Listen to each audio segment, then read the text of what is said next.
Hola, estimado público del conversatorio, es un gusto para mí saludarles en este día para estudiar la lección del día de hoy, el episodio número 9 que corresponde a la lección 9 de Escuela Sabática. Tengo por aquí a mi derecha a...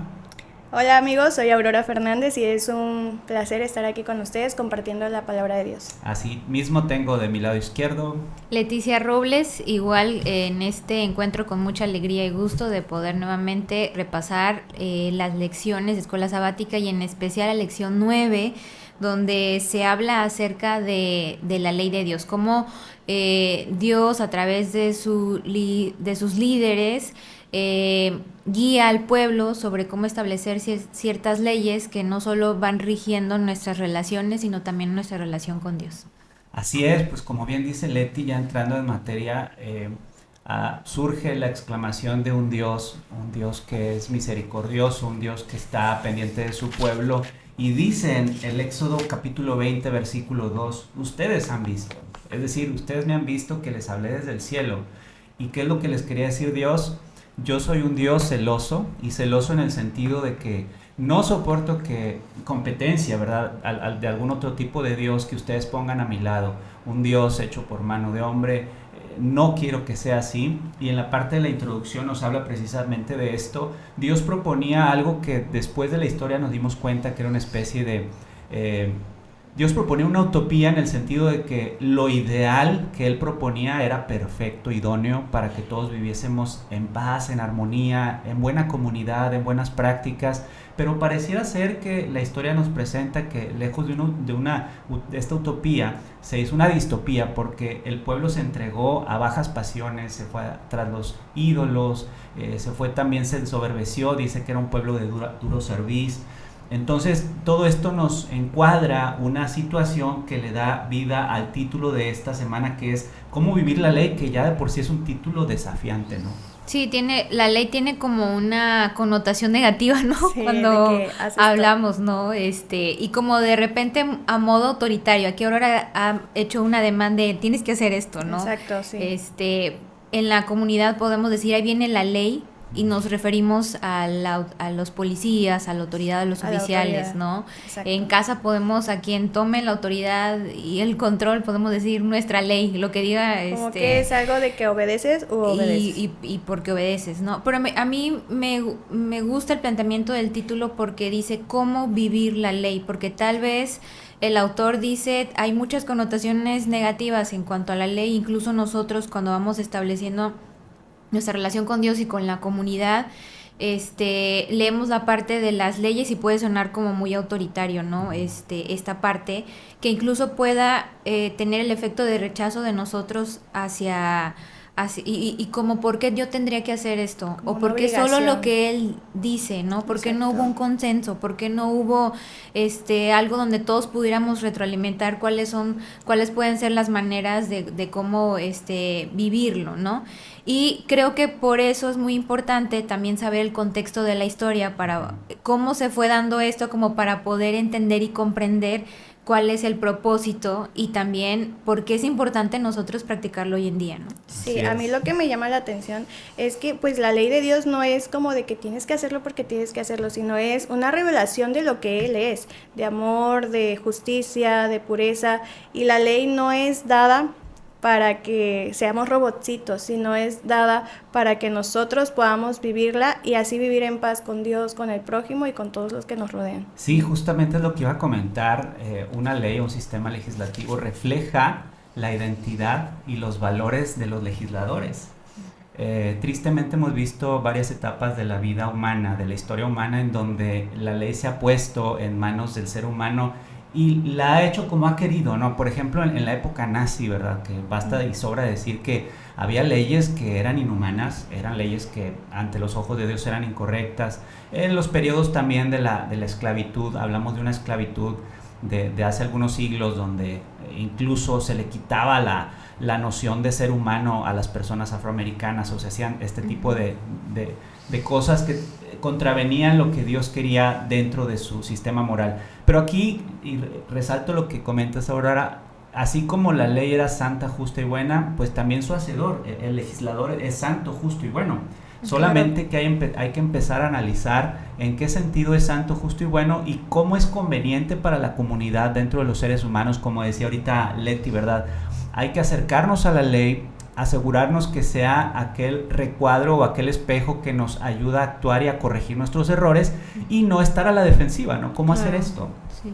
Tenemos, por ejemplo, que dentro de este pacto, del mensaje pactual, hay una serie de códigos y a mí me gusta cómo lo hace Dios, porque lo que hace Dios es, mi carácter es amor, pero mi amor se manifiesta a través de la ley. De hecho, yo considero que teológicamente toda la Biblia es una explicación del carácter de Dios y por lo tanto su ley lo resume: amarás a Dios y amarás al prójimo. Pero aparte, en su misericordia, me llama la atención cómo establece este código donde profundiza más con una serie de leyes que no contravenían al decálogo, sino más bien ayudaban a tomar acciones específicas con circunstancias específicas. Y vemos que hay también preceptos y derechos. ¿Para qué serían esto o para qué ayudaban en la comunidad? ¿Cómo lo ven? Pues para mantener a salvo a la comunidad, hacer que toda relación fuera cultivada con amor, con justicia, y también para evitar los malos tratos. Sí. La violencia entre las relaciones o las interacciones pues refleja una asimetría, ¿no? Donde alguien tiene más poder, control y abusa de ese poder y de ese control. Entonces, el precepto puede ser como una forma de indicar cómo debemos llevarnos, donde puede haber como más esta igualdad o esta equidad, porque pues tenemos derecho a tener un espacio donde podamos ser tratados con dignidad, ¿no? Con libertad. Así es. Y bueno, estas normas que Dios da no son como de capricho, como de que yo quiero que ustedes la hagan, sino todo lo contrario, era para poder mantener, para proteger la dignidad humana. Recordemos a los esclavos hebreos, que ellos, pues bueno, todos estaban acostumbrados a ser esclavos, digámoslo así, ¿no? Y el esclavo hebreo, lo que Dios quería dar a entender no era que era simplemente un esclavo, sino que era un hermano que necesitaba de nosotros. Entonces, por eso también puso las normas. Y hablando sobre también el homicidio, Dios protege la vida y da a entender que el homicidio es una falta grave. O sea, no podemos matar, ¿verdad? No podemos perseguir a los demás. Y bueno, hablando sobre las normas, sobre lesiones, también anoté por aquí que se promueve la responsabilidad personal y la justicia equilibrada. Incluso la atención a los grupos que hoy les hemos llamado con respeto vulnerables, como las mujeres embarazadas, las personas en situación de pobreza, en situación de calle. También las leyes hacían referencia a ciertos cuidados que se les deben de tener, ¿no? Aunque hoy se ha luchado mucho por abolir la esclavitud, en aquel tiempo se practicaba la esclavitud, porque no podemos negar esa parte. Sin embargo, había como ciertas sugerencias para las personas que tenían esclavos bajo su cuidado, ¿no? Exacto. Como que la alimentación, el cuidado, los sueldos, la libertad de poder ir a sus cultos, maravilla, como también había ciertos como reglas de qué hacer cuando tengas a alguien en tu casa en calidad de esclavo, ¿no? Sí, es interesante y sigue reflejando la misericordia de Dios. Y vuelvo a insistir que todo sistema legal, todo sistema legislativo refleja los valores y la identidad del legislador. Y aquí sabemos que esta ley moral, el gran legislador fue nuestro Dios. Y un ejemplo que a mí se me viene a la mente es, si bien el decálogo decía o hablaba sobre el prójimo, sobre no maltratar al prójimo, no. Sabemos que los 6 últimos mandamientos hablan respecto a tratar bien al prójimo en general. Estos decretos adicionales, decíamos hace un momento que se hacían específicos, y un ejemplo es tal que el siervo o el esclavo que tú podías comprar solamente podías hacerlo o ser de tu pertenencia durante 6 años. Y después de esos 6 años, el séptimo año, él tenía derecho a su libertad, ¿no? Entonces era una extensión manifiesta de cómo cuidar o amar al prójimo. Ok, le vas a comprar, pero con una serie de condiciones. Lo debes de tratar con dignidad, tienes que darle las cosas que él necesita. Incluso también estaba una especie de emoción que si él después al cabo de esos 7 años o 6 años se sentía bien con su amo, porque dice, si se le ama, si ama al amo, él podía continuar, ¿no? Él podía continuar allí en esta relación laboral o relación o interacción con sus amos, ¿no? Entonces, esta expresión máxima del amor a través de una ley es importante decirlo, ¿no? Porque también encontramos que los preceptos y derechos son dados para explicar a los juristas y para empezar a que el pueblo pudiese acostumbrarse. Recordemos que era un pueblo que venía de esclavitud. Recordemos que era un pueblo que venía rodeado también de idolatría, no estaba acostumbrado, estaba hasta cierto punto a la defensiva. Entonces Dios, no solamente en su misericordia, sino en su inteligencia, ¿verdad? Y su sabiduría, pues da el decálogo, pero también da un sistema de decretos y derechos para reforzar esta parte, ¿no? Y como bien decía Leti, pues no era igual la esclavitud. Y luego me lleva a pensar qué tipos de esclavitudes tenemos ahora, ¿no? En la actualidad. Sí, ahorita hablábamos de que a veces somos esclavos pienso yo, ¿no? De la desesperación gritona, del enojo maltratador, estos hábitos y formas de reaccionar que tenemos que ponen en riesgo nuestras relaciones, ¿no? Pienso también mucho en la familia, cómo la familia es un sistema que necesita límites claros y reglas claras, y sí, evidentemente pues cada familia va construyendo sus reglas y sus límites de acuerdo a lo que es más importante para ellos, ¿no? El orden, la limpieza, el respeto, el amor, la reciprocidad. Y cómo esto me hace asociarlo mucho a lo que dice Francisco con el tema de la identidad, ¿no? Las reglas que nosotros ponemos, las leyes, pues van reflejando lo que es más importante para nosotros en base a nuestros valores, ¿no? ¿A qué le damos más valor hoy en día en las relaciones, ¿no? Así es. Y también otra forma de esclavitud es, por ejemplo, una deuda económica, ¿no? De que tienes que trabajar y trabajar y trabajar y nunca tal vez puedas llegar a pagar esa deuda, ¿no? Seguimos siendo esclavos, ya no como los hebreos, ¿verdad? Pero sí en nuestra vida. Y ¿cómo administramos las finanzas? Exacto, cómo administramos las finanzas. Y bueno, Dios nos llama a ser agentes de amor y de justicia, ¿no? O sea, sí podemos ver, no sé, en nuestro ámbito laboral, esclavitud, por así decirlo, pero ¿qué nos toca a nosotros hacer? Bueno, tratarlos con amor, tratarlos con respeto. Si tenemos nosotros a cargo a personas que pues no sé, laboran, por ejemplo, en la limpieza o en otra cosa, pues tratarlos con respeto, tratarlos como a todo mundo, ¿me explico? O sea, sí salimos de la esclavitud, algunos todavía seguimos en la esclavitud, me incluyo, ¿no? Por cualquier cosa, pero ¿qué nos toca a nosotros actualmente hacer? Bueno, tratarlos bien, respetarlos, porque eso es lo que Dios quiere, eso es lo que Dios también dejó en sus mandamientos para con el prójimo. Sí, creo que en el trasfondo está qué es lo que te roba tu libertad. Ajá. Y podemos pensar en muchas situaciones y circunstancias actuales que verdaderamente a nuestra sociedad nos roba la libertad. Podemos hablar de las adicciones, podemos hablar, como decía Leti, de los malos tratos, de un sistema en el cual estás tú, pues, tal vez laborando, tal vez en la familia, que te roba hasta cierto punto tu libertad, te roba la paz, te roba tu estado emocional sano. Entonces pensemos en todo eso, y lo que decías, Aurora, pues yo lo resumiría también así. O sea, si estamos nosotros en cierta posición de liderazgo o ciertos roles de poder, pues cuidar mucho esas interacciones con subordinados o con personas que trabajan hacia nosotros, ser respetuosos y en todo momento mantener asegurarnos que estamos respetando la dignidad de las personas, ¿no? Obviamente no es esta esquema de esclavitud que existía hace muchos años, pero es otra forma de esclavitud, ¿no? Y bueno, es todo un tema también, y creo que es reflexionar sobre relaciones laborales, ¿no? Empleador, empleado. Sí, ¿no? Y también iba a decir, por ejemplo, lo que nos esclaviza, ¿no? Por ejemplo, los dispositivos y todo esto. Los hábitos problemáticos. Todo. Sí, pero la reflexión es todo lo que encapsula tu libertad o que te roba la paz, que te quita la libertad, pues reflexionemos en eso, ¿no? Sí, y ya avanzando también para la ley, bueno, lo que me gusta ver de la ley es que esta ley a la que el hombre es llamado a obedecer es un consejo de Dios. O sea, Dios es nuestro Padre. Así como nuestros padres en esta tierra nos dan consejos, ¿para qué? ¿Para bien o para mal? Y nos ponen límites, ¿no? Exacto. Entonces Dios también en esta ley que nos manda a obedecer es para nuestro propio bien. Así es.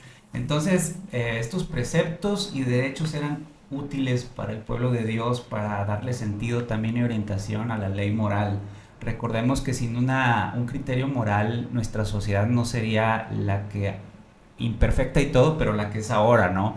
Creo que la mayoría estamos del lado correcto intentando que el derecho, ¿verdad? Y que la jurisprudencia y todo este tema de la sana convivencia en sociedad se dé y que ocurra, ¿no?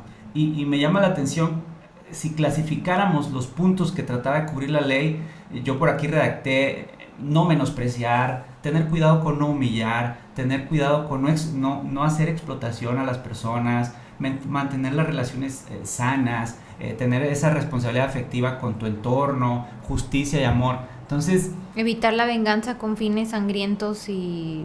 Oye, y de lo que dijo se me ocurrió también los chismes, ¿no? Hablar mal de las personas, o sea, eso causa mucho daño. Aunque pues uno no lo crea, eso causa mucho daño. Claro. Dice los mandamientos, ¿no? Que no levantarás falso testimonio contra tu prójimo. Y aquí nos eleva a pensar qué tan dañino pues es el claro. chisme. Y cuán fácil es ahora, por ejemplo, a través de las redes sociales, hablar desacreditar mal, sí. a alguien. O sea, un rumor puede poner en duda la integridad de una persona. Más mínimo de argumento. Sí, sin siquiera pues verificar o darle derecho a réplica, ¿no? De qué es lo que ha pasado. Es muy fácil desacreditar a alguien, ¿no? Y sí tiene un efecto negativo, ¿no? En la vida de las personas, claro. Sí, dentro de este sistema legal también, además, Dios planteó algunas normas respecto al culto. Y lo bonito de esto es ver cómo Dios planificó una estructura que hacía ver a Dios como el creador, como el redentor y como el salvador y como el señor de su pueblo. La semana pasada, por ejemplo, veíamos que esta declaración pactual era sencilla, que era: yo quiero ser tu Dios y yo quiero que tú seas mi pueblo, es decir, quiero ser Dios para ti, ¿no? Pero en la liturgia... Pero como no un Dios donde hagas cosas para que yo me beneficie, porque todo esto, me gusta cómo plantea Aurora, ¿no? Esta ley es para tu propio beneficio, para tu bienestar. Por eso, cuando lo leemos en la Biblia, pues tiene un sentido diferente, ¿no? No es como que me esté quitando libertad o me esté encasillando, sino quiere mi bienestar, ¿no? Exacto, porque de pronto sonaría como que Dios podría ser injusto, ¿no? Y no.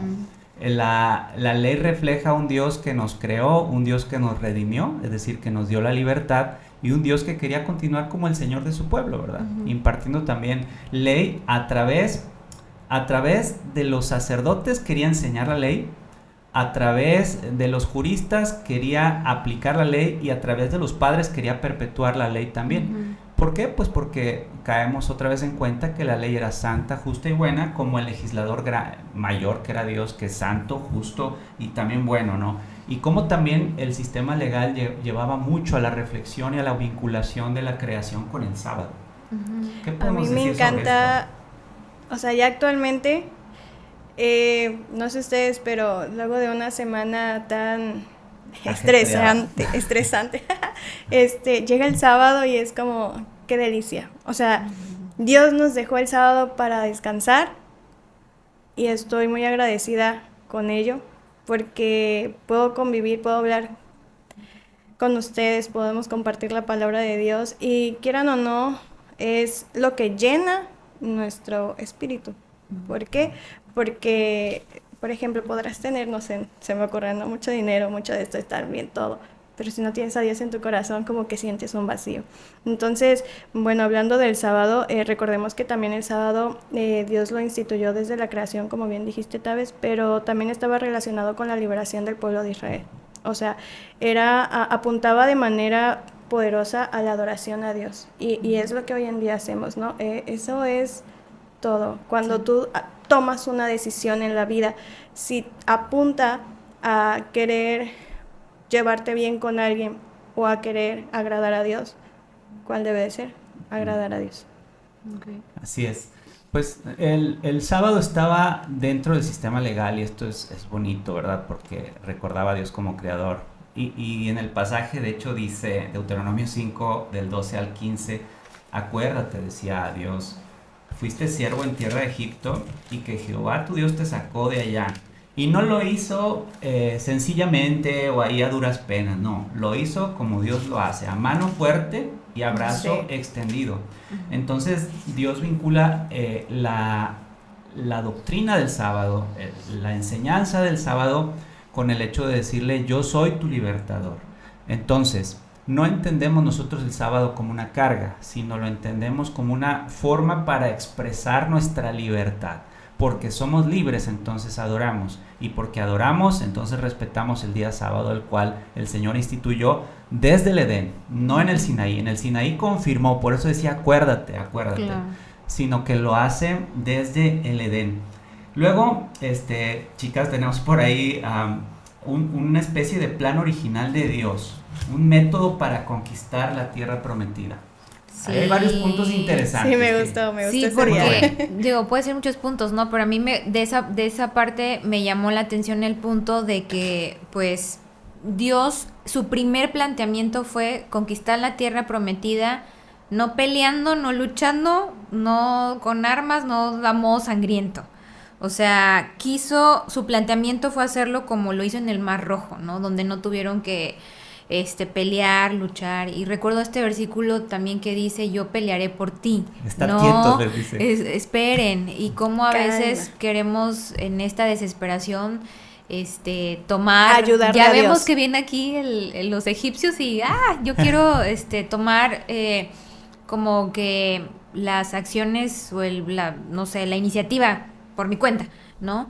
Y me gustó mucho ese planteamiento porque aunque era una época en la que se conquistaba a base de pelea, de batalla, pues él estaba haciendo nuevos planteamientos, o sea, no es necesario llegar a ese punto, espera porque va a haber otras formas, ¿no? Como por ejemplo la conquista, no hablaba de eso la lección, ¿no? Pero de Jericó o de otros ejemplos donde no fue necesario luchar, sino dejar que Dios tomara mano de... Y como el mensaje, pues, me parece que es no pelear, ¿no? Evitar esta violencia que a veces, que en otras épocas o en otros momentos cuando hablamos de las peleas, en las batallas en la Biblia, pues criticamos cuando realmente la intención de Dios era diferente, ¿no? Hacía un llamado diferente. Para mí también es una forma de expresión de la gracia de Dios, porque la gracia es un regalo. En este sentido, Dios les iba a otorgar un regalo, usted no tiene que hacer nada. Y es más, nosotros mismos sabemos que cualquier esfuerzo que nosotros hagamos nunca va a ser suficiente para intentar o pretender ir al cielo o por nuestros propios méritos alcanzar la salvación. Y este reflejo me gusta porque el Señor les dice, como bien decía Leti, acuérdense como lo hice en el Mar Rojo, en donde yo les decía, ustedes están quietos, esta batalla me toca a mí. Uh-huh. Y muchas veces Dios se acerca con nosotros y nos dice al oído, estate quieto, esto que tú sientes, este problema que te avergüenza o que te incomoda o que no te deja desarrollarte, no te deja crecer, estate quieto porque yo quiero intervenir en tu vida. Hay ocasiones que tal vez tú no puedas hacer mucho más, pero yo voy a poner lo que a mí me corresponde, dice Dios. Y luego después de ahí empieza a darte herramientas para que tú también puedas desarrollar tu vida y vivir en armonía y en paz contigo mismo. Y es lo que me da a entender acá. Decía, yo voy a infundir temor sobre ellos. Incluso utiliza la figura... Bueno, yo entiendo que no era figura, sino que literal decía voy a enviar las avispas, ¿no? Para dispersar ahí al amorreo, al ebeo y a todos. Y cuando ellos llegaran a la tierra, entonces ya estuviera desalojado. ¿Sabes? Algo que también quería comentar acerca de eso es que no dependía de la fuerza del pueblo, así como no depende de nuestro esfuerzo diario, sino depende de ¿qué? De la presencia y la obediencia a Dios. Y por otro lado, hay que agregar, Canaán tenía su comunidad tenía sus desafíos. Entonces, al decirle también al pueblo de Israel, oye, espera, yo voy a pelear esto por ti, también le da un tiempo de gracia a Canaán para reflexionar sobre sus conductas, sus actitudes, porque era una comunidad con muchos desafíos, porque nuevamente se ve reflejado la compasión o la misericordia de Dios, ¿no? Quería darles también un espacio de reflexión para, pues cuando reflexionamos, abandonar esas conductas de riesgo que nos emprobleman también a nosotros. O sea, es que Dios quería que todos se salvaran, porque Así que tenía 400 años fue que quedaron ahí. ¿Y por qué? Por misericordia de Dios. ¿Para qué? Para que ellos pudieran pues irse arrepintiendo de lo malo que hacían. Y me viene a la mente la actualidad. Ahorita todavía estamos en el tiempo de gracia. Entonces, o sea, yo lo comparo mucho, ¿no? Es como un antitipo, así se le dice, no recuerdo. Pero lo veo así. O sea, Entonces, en la actualidad estamos en ese tiempo de poder arrepentirnos de lo que hacemos, de la maldad, y de sobre todo darle el lugar a Dios que merece en nuestra vida. Y yo sé que a veces es difícil cuando tenemos problemas o situaciones que nos perturban, pero Dios tiene el control, y así como lo hizo en aquel entonces, lo hará ahora, y siempre nos va a ayudar. Siempre, aunque nos portemos mal, por así decirlo, podemos ir a los brazos de Dios, decirle todo, y Él nos va a ayudar. Sí, siempre está en medio del sistema legislativo, que es lo que estamos hablando, la restauración, la misericordia, la justicia, ¿verdad? Algo que estoy seguro que si Dios nos hubiese dejado, como algunos deístas creen, ¿verdad? Dios sí existe, pero nos dejó a nuestra deriva, este mundo sería un caos. Entonces, de ello rescato también algo que ha fortalecido mi fe, que es el criterio de la moralidad, porque la moralidad existe, Dios existe. Si Dios no existiera, la moral no existiera, porque el hombre por sí solo nunca ha logrado establecer un sistema moral que sea justo, que sea bueno, en este contexto que sea santo, que ennoblezca, ¿verdad? Y que dignifique a la raza humana, como sí lo ha hecho la ley o el decálogo de Dios. Hay una expresión, chicas, que de pronto nos causa polémica. Cierta polémica. Sí. La expresión de la ley del talión, ¿no? Que es ojo por ojo. Sí. No sé qué comentarios amerite esta declaración de ojo por ojo, ¿no? Sabemos También, que una como... cosa por la otra. Lo que yo puedo decir es que Jesús lo que hizo fue venir a restaurar el verdadero propósito de esta declaración. Pero sin embargo, sabemos que en la antigüedad, en el Éxodo, pues esta ley se trataba de aplicar, Jesús la restaura, y en el trasfondo también era luchar por una justicia que fuera equitativa, luchar para que no se perpetuara la venganza entre familias o entre castas o entre tribus, luchar también para que aquella persona que tal vez fue y robó, no sé, algunas semillas, el otro no se vengase, insisto, con una venganza desproporcionada que fuera y le quitara la vida. Sí, sangrienta. Sin embargo, también en la época de Jesús vienen los pensadores, los grandes maestros de la ley, y empezaron a tergiversar a su beneficio este tipo de leyes, y encontramos algunos pasajes donde, por ejemplo, querían ir a apedrear a una mujer o querían quitarle la vida a alguien más, cuando Jesús viene y les hace reflexionar y les hace ver, ¿verdad?, que le estaban quitando el verdadero propósito. El verdadero propósito siempre ha sido cuidar, siempre ha sido resguardar en justicia. Y si vamos a pensar que los fariseos, los sacerdotes de la época de Jesús querían utilizarlo para su propio beneficio y para la venganza, es ahí donde Jesús vino a cambiar este paradigma. Pero ¿qué más podemos añadir de esto? Sí, como que en un primer planteamiento fue, si te robó, pues ahora tú róbale, ¿no? Es como que para que queden a mano, ¿no? Pero de repente esto se convirtió en el que la hace, la paga.